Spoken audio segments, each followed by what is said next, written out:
고린도서 2장 9절부터 11절 말씀 다 같이 한 목소리로 읽겠습니다.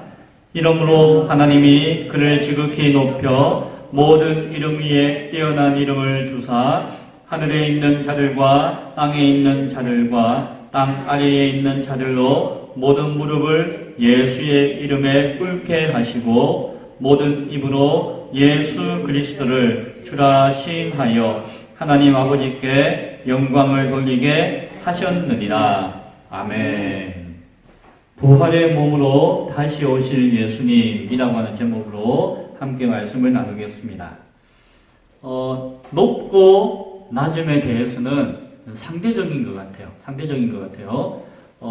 제가 이제 진부에 와서 그것을 더 느끼게 되었는데, 오대산이 높잖아요. 우리나라 백두산, 한라산, 지리산 다음에 높은 산이 뭐 한두 개 더 있고, 오대산이 거의 1500m급 되니까 낮지 않은 높은 산이죠. 10손가락 안에 들어가는 높은 산이기도 한데, 그런데 오대산에 오를 때에 그렇게 아주 힘들지는 않아요. 왜냐하면은 우리가 살고 있는 이 동네가 이미 700m, 800m 되잖아요. 뭐 진부가. 그리고 조금만 더 저 상운산 고기로 해서 들어가면은 거의 한 800m 이상에서 등산을 시작해. 정확하게는 모르겠는데 어느 정도 높이에서 시작하니까 상대적으로 1500m 가까이 올라가더라도 아주 높아 보이지 않는 그런 것을 느끼게 되어집니다. 그런데 제가 살고 있는 부산에 어머니가 살고 있는 동네 그 광안리는 집이 아마 고도가 한 50m 되려나? 바다가 저기 보이니까. 그러니까 그 뒤에 황령산이라고 있는데 그 산에 올라가면 부산 시내가 쫙 다 내려다보여요. 부산 시내가 거의 다 내려다보이는 그 높은 산이 있는데 그 산의 높이가 한 500m 돼요. 그러니까 뭐 한 50m에서 한 500m 올라가는 높이가 거의 한 500m 올라가는 거하고 여기서 뭐 상원사에서 물론 가파르지만은 비로봉 올라가는 거하고 크게 차이가 한 2시간이면 올라가는 그 정도 느낌이 있는 것 같아요. 물론 큰 차이는 안 나겠지만은 상대적이다. 그래서 500m짜리라도 누군가에게는 되게 높은 산일 수도 있고 1500m짜리라도 누군가에게는 낮을 수도 있겠다. 지구에서 가장 낮은 땅이 어딘지 아세요? 사해. 예수님 당시에 그 팔레스타인 지역에 있는 사해라고 하는 땅이 있는데 그 주변이 마이너스 430m예요. 그러니까는 바다에서부터 바다 지하로 430m 정도 내려가는 그 깊이에 그 사해가 있는 거죠. 그러니까 아주 낮은 땅에 있죠. 그리고 사해 근처에 있는 여리고라고 하는 동네가 있어요. 여리고라고 하는 동네의 해발이 얼마인가 하니 한 마이너스 250m. 사해보다는 조금 높지만은 그래도 바다보다는 훨씬 낮은 땅이 여리고 땅이죠. 그 동네가 그렇게 생긴 거죠. 그러면은 예루살렘의 높이가 얼마일까요? 예루살렘은 고산지대에 이렇게 형성되어 있는 도시인데 한 750m 정도 된대요. 예루살렘이. 예루살렘하고 우리 진부하고 고도가 비슷하네요. 맞죠? 예루살렘 750m니까 여리고에서 예루살렘까지 가는데 거의 1000m 높이로 올라가는 거죠. 그렇죠. 그러니까 우리는 예루살렘에서 여리고로 가다가 뭐 이게 누가 너의 이웃이냐 뭐 그런 이야기 듣고 할 때에 그냥 옆에 있는 동네다 생각하는데 가만 생각해 보면은 거의 1000m 높이가 차이 나는. 그래서 예루살렘에서 여리고로 갔다가 이게 쭉 올라가는 길로 가는 건 편한데 반대로 여리고에서 예루살렘으로 올라오면 이게 엄청 해발 1000m를 올라와야 되니까 힘든 길이겠다라고 하는 생각이 들죠. 그것도 그 높이에 대한 개념을 알면은 높고 낮음에 대한 뜻을 이해가 되는데 그 개념이 없으면은 그게 그건가 보다 이런 걸 알죠. 높고 낮음은 내가 아느냐 모르느냐 얼마큼 높고 낮음에 대한 이해가 있느냐에 따라서 상대적으로 다르게 느껴진다라고 하는 것을 먼저 이야기했습니다. 이런 이야기를 하는 거 아니 지난주에는 예수님의 낮아지심에 대해서 공부했고 오늘은 높아지심에 대해서 공부했는데 그 높이와 모습에 대한 이해가 있어야지 높아지심이 무슨 의미고 낮아지심이 무슨 의미고 그것이 정도차가 어떤지를 우리가 느낄 수 있는 것이죠. 자, 한번 말씀을 통해서 느껴볼 수 있기 바랍니다. 지난주에 소율이 27문을 중심으로 해서 그리스도의 낮아지심에 대해서 공부했습니다. 낮아지심에 대해서 공부할 때에 예수님의 성육신의 탄생에 대해서 그리고 율법의 아래에 거하시는 그 상황에 대해서 그리고 육체 가운데 고난당하셨던 것 그리고 십자가에 달려 죽으심까지 그리고 사흘 동안 무덤에서 장사되신 그 사건들에 대해서 우리가 살펴보았죠. 그 자리가 누구의 자리였는가 하니 바로 저와 여러분의 자리였는데 우리가 처해야 할 그 지옥과 같은 자리 가운데 그리스도께서 대신 낮아지셨다라고 하는 그 은혜에 대해서 우리가 지난 시간에 나누었습니다. 오늘은 이제 28문을 중심으로 그리스도의 높아지심에 대해서 나눕니다. 그 안에는 예수님께서 부활하신 사건, 그리고 하늘로 승천하신 내용, 그리고 하나님 우편에 앉아 계신다라고 하는 그 사실과 장차 심판주로 이 땅에 재림하시는 그 내용까지가 그리스도의 높아지심에 관한 내용인 것을 우리는 알고 있습니다. 그래서 지난 시간과 마찬가지로 우리 사도신경에서 고백하고 있는 성자 예수님에 대한 신앙의 고백 내용 가운데 함께 담겨져 있는 것이 그 내용의 가운데 있다라고 하는 것을 우리가 보게 되어지죠.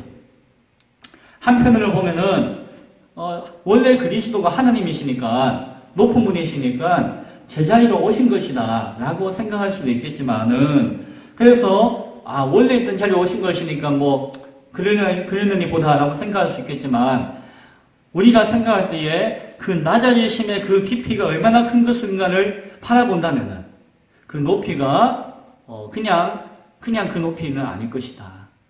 그리고 또 오늘 성경과 말씀을 나누어 보면은 또 높아지심의 그 높이는 또 우리가 생각하지 못하는 어마어마한 가치의 높이를 또한 이야기하고 있기도 하다라고 하는 것을 우리가 바라볼 수 있어야 됩니다. 그래서 그 어마어마한 높이의 변화를 통해서 우리에게 주시는 하나님의 은혜가 무엇인가를 우리가 곱씹어 보아야 할 것입니다. 문 28번 한번 문과 답을 함께 읽어보겠습니다. 함께 읽겠습니다.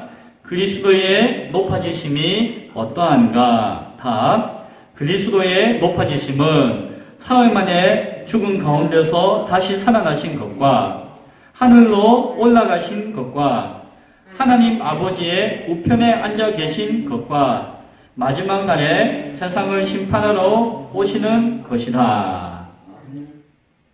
자, 앞서 이야기한 그런 내용에 대해서 오늘 이야기하고 있죠. 그런데 그리스도의 높아지심을 생각할 때에 오늘 제가 중요하다고 생각하는 하나의 내용을 여러분이 이야기하기 책에도 안 나오는 것인데 이야기하기를 원하는데 그것은 무엇인가 하니 그리스도 몸의 변화입니다. 몸의 변화. 예수님의 성육신하심으로 인간의 몸을 입으신 것으로 그 자체로 낮아지셨죠. 엄청나게 낮아지셨죠. 그런데 그리스도의 높아지심에 대해서 이야기할 때에 그 높아지심의 그 순간 예수님은 그 몸을 입으셨을까요? 벗으셨을까요? 입고 계시죠.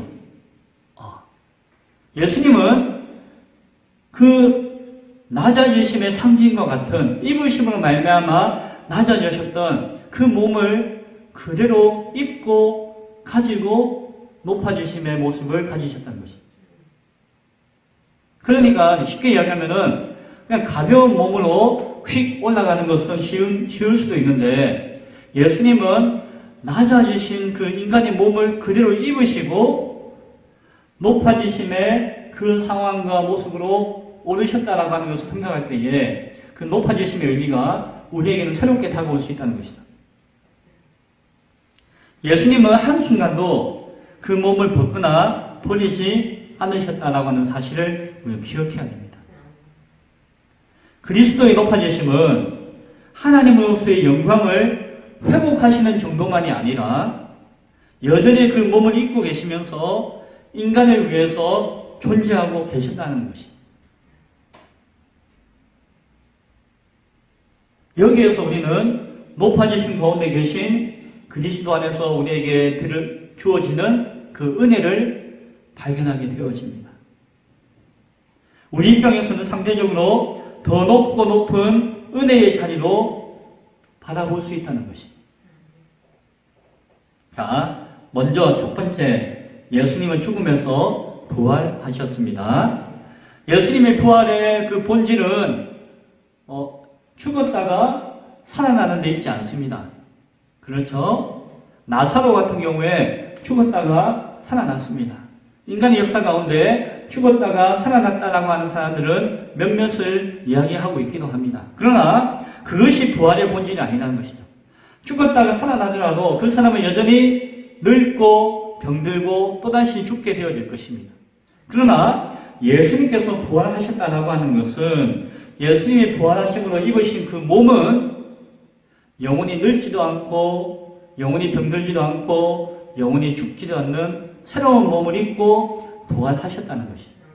그래서 그 예수님의 부활의 의미 가운데 중요한 것 중에 하나가 무엇이다? 예수님이 새로운 부활의 몸을 입으셨다라고 하는 것입니다.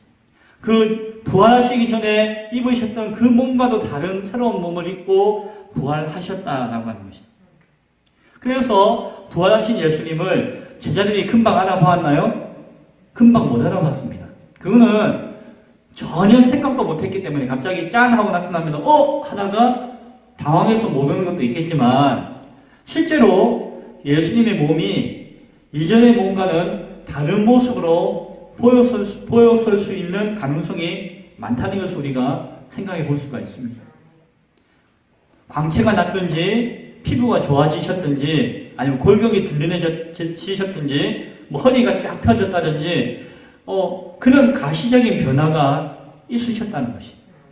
그래서 그냥 옛날의 기억만 가지고는 선뜻 예수님을 몰라볼 수도 있었다라는 생각을 하게 되어집니다.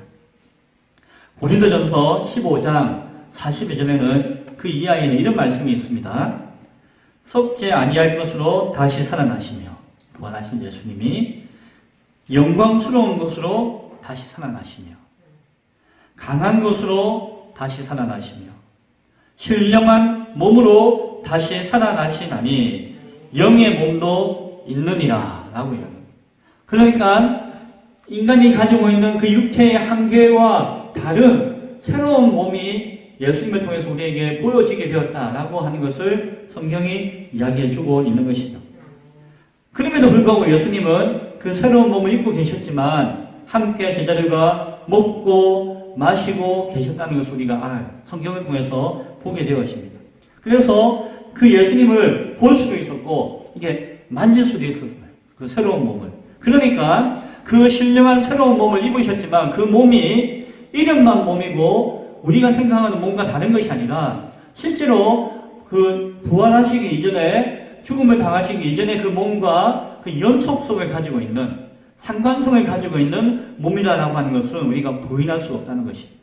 어떤 사람은 이렇게 이야기합니다.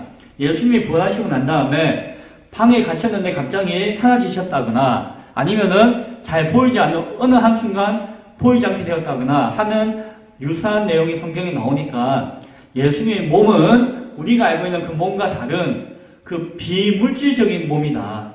비물질적인 몸이고 불가시적인 보이지 않을 수도 있는 몸이다라고 이야기하는 분도 계세요. 그래서 막 벽을 뚫고 지나가기도 한다고 이렇게 이야기하는 분도 계신데 그렇지는 않은 것 같아요.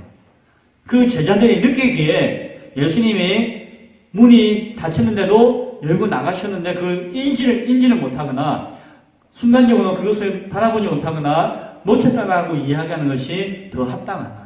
사실 천사가 문을 열어주고 나가시고 닫아도 그리고 그 순간 제자들이 딴 생각하고 있어도 모르는 것이잖아요. 그래서 그 몸을 아주 무슨 귀신같이 영혼같이 이렇게 생각할 몸은 아니라 함께 보고 만지고 먹고 마시는 우리의 몸과 거의 유사한 연속성을 가지고 있는 몸이다라고 하는 사실을 우리는 바라볼 수 있어야 합니다. 그러나 그 몸이 어떻다고요? 병들지 않습니다. 늙지가 않습니다. 그리고 죽지 않고 영원히 소유하는 몸이라고 하는 사실을 우리는 바라보아야 할 것입니다. 물론 예수님께서 부활하셨을 때에 상처를 가지고 계셨어요.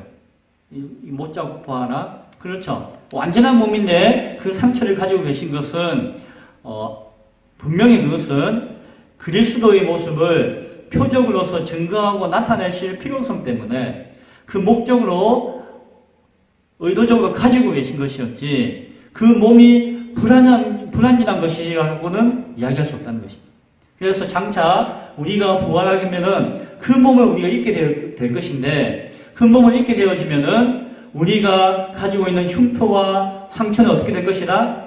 깨끗하게 지워질 것이고 혹 우리가 장애를 가지고 있다거나 몸이 어그러진 것이 있다면은 부활의 몸을 입을 때는 어떻게 된다? 그 모든 것이 완전하게 회복되어지고 소성케되어서 건강한 몸으로서 완전한 몸으로서 있게 될 것이다 라고 하는 것을 우리가 의심해서는 안 될 것입니다. 천사는 몸을 가졌을까요? 안 가졌을까요? 천사는 몸이 없죠. 천사는 하나님께서 인격을 부여하신 귀한 존재로 창조하셨지만 몸을 주시지는 않으셨어요. 영적인 존재로만 거하고 있는 것이죠. 그러나 성경은 하나님은 인간이 천사보다도 더 귀하다라고 말씀하셨어요. 왜냐하면 인간에게 입혀주신 그 몸은 참으로 완전하고 귀한 가치를 가지는 것이었기 때문에 비록 인간이 타락함으로 말미암아 범죄함으로 말미암아 그 가치를 잃어버렸기 때문에 그런 것이지 처음 하나님이 만드시고 난 다음에는 참으로 보기 좋았다라고 하는 것이 인간의 몸이었다는 것이죠. 그래서 부활 이후에 그리스도께서 입으신 그 몸과 장차 우리가 입을 그 부활의 몸은 참으로 완전하고 온전한 가치를 가지는 몸이다라고 하는 것을 우리는 기억해야 할 것입니다.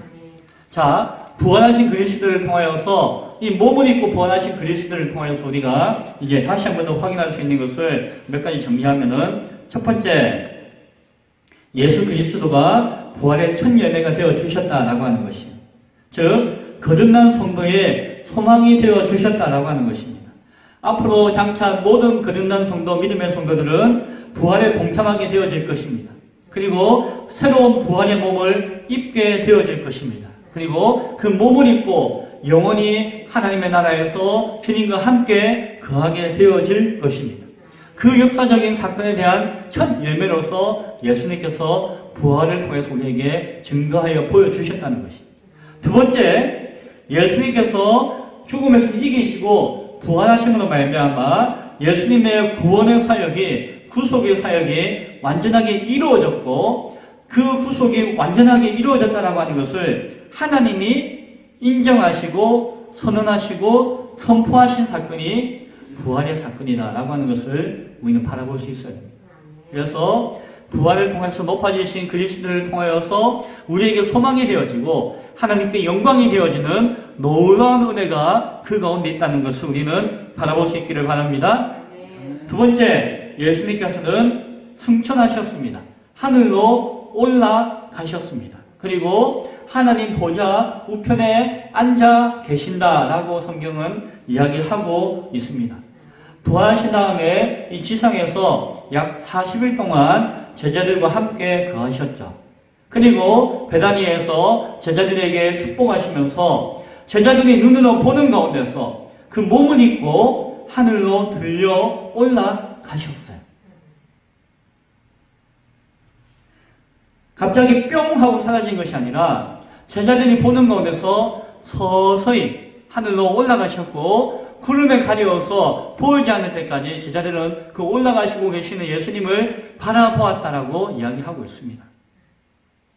그러니까 중요한 것은 승천하신 예수님은 몸을 그대로 입고 하늘로 올라가셨다는 것입니다.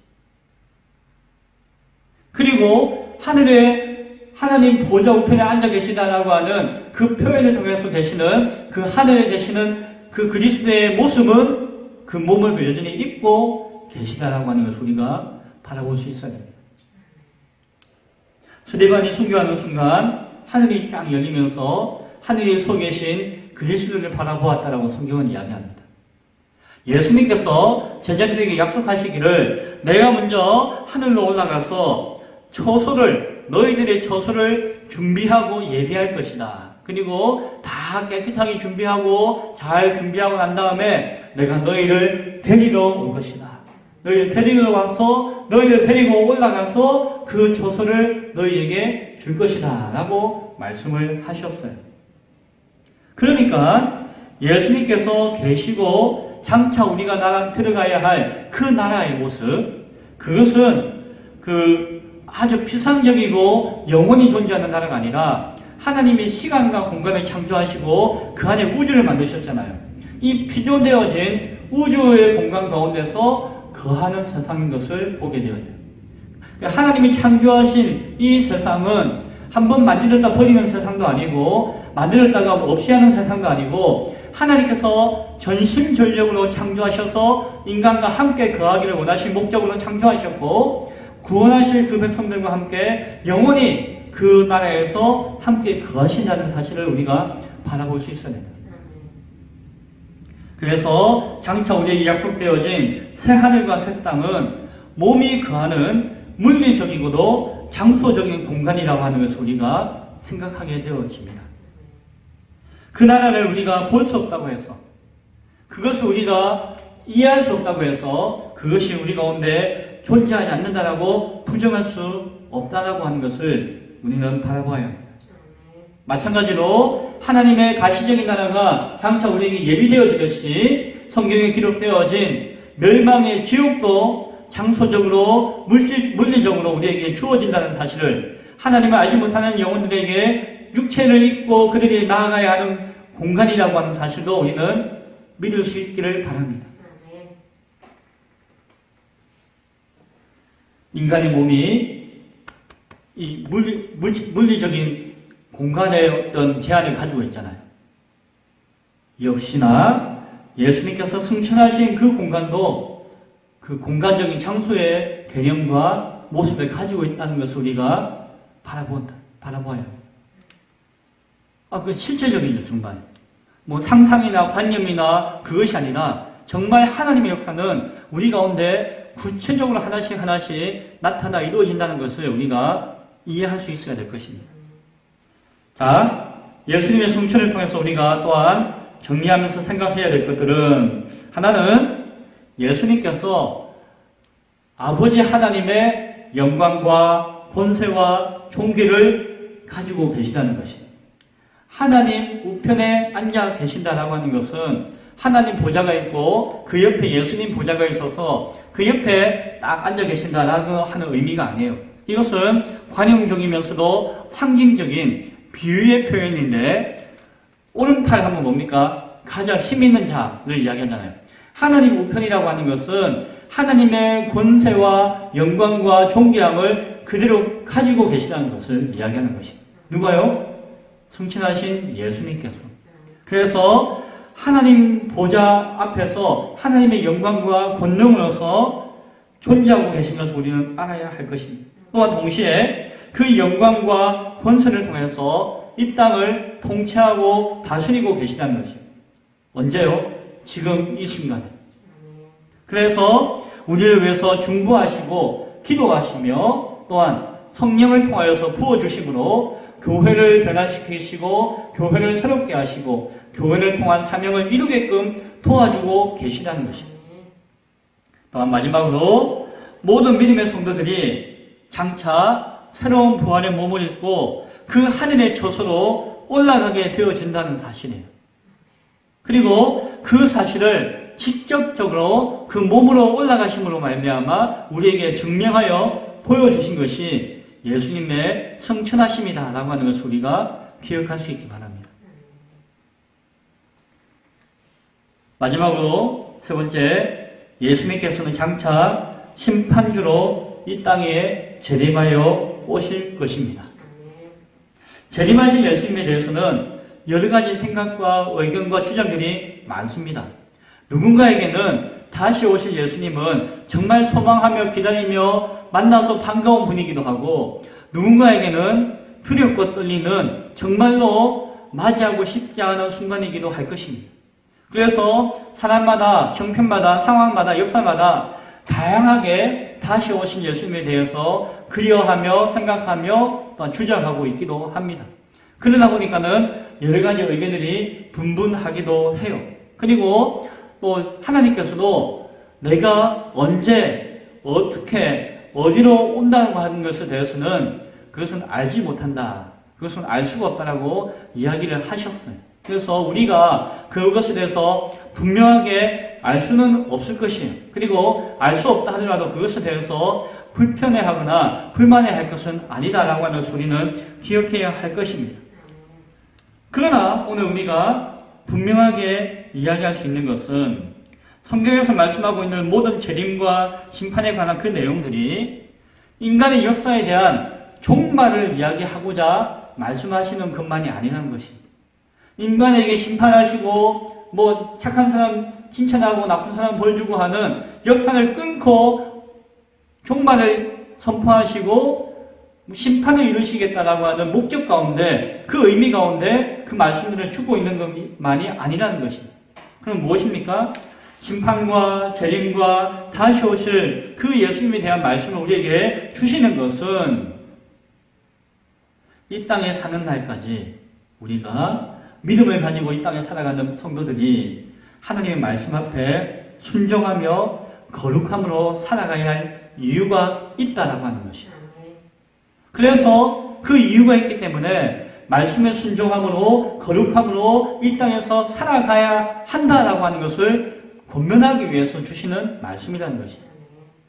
우리가 이 땅에서 어떠한 신앙과 어떠한 삶의 자세로서 살아야 할 것인가에 대한 깨달음을 주시기 위한 말씀이라는 것이에요. 말씀을 맺고자 합니다. 오늘 저와 여러분은 그리스도의 높아지심을 통하여서 예수님의 부활과 승천과 하나님 우편에 앉아 계심과 재림에 대한 그 사실들에 대해서 함께 살펴보았습니다. 중요한 것은 낮아짐의 핵심이라고 할 수 있는 인간의 몸을 입고 오신 그 성육신의 은혜가 높아지심을 통해서도 그대로 존재하고 있고 우리 가운데 다가온다는 사실입니다. 그리고 새롭게 우리 가운데 은혜로서 여겨줄 가치를 우리에게 보여주고 있다는 사실입니다. 예수님의 십자가를 바라보며 하나님의 사랑과 은혜를 깊이 깨닫고 고백할 수 있기를 바랍니다. 동시에 부활 승천하신 이후에도 여전히 우리를 바라보시며 중보하시며 다스리심으로 섬겨주시는 그 예수 그리스도를 우리가 바라보며 그 크신 사랑과 은혜에 기뻐하며 감격하며 감사할 수 있기를 바랍니다. 그 마음 가운데, 그 뜻 가운데 오늘도 이 땅에서의 삶 가운데 성실하게 순종하며 살아갈 수 있는, 그리고 살아가기를 결단하며 다짐할 수 있는 우리 모두가 될 수 있기를 간절히 축원드립니다. 기도하겠습니다.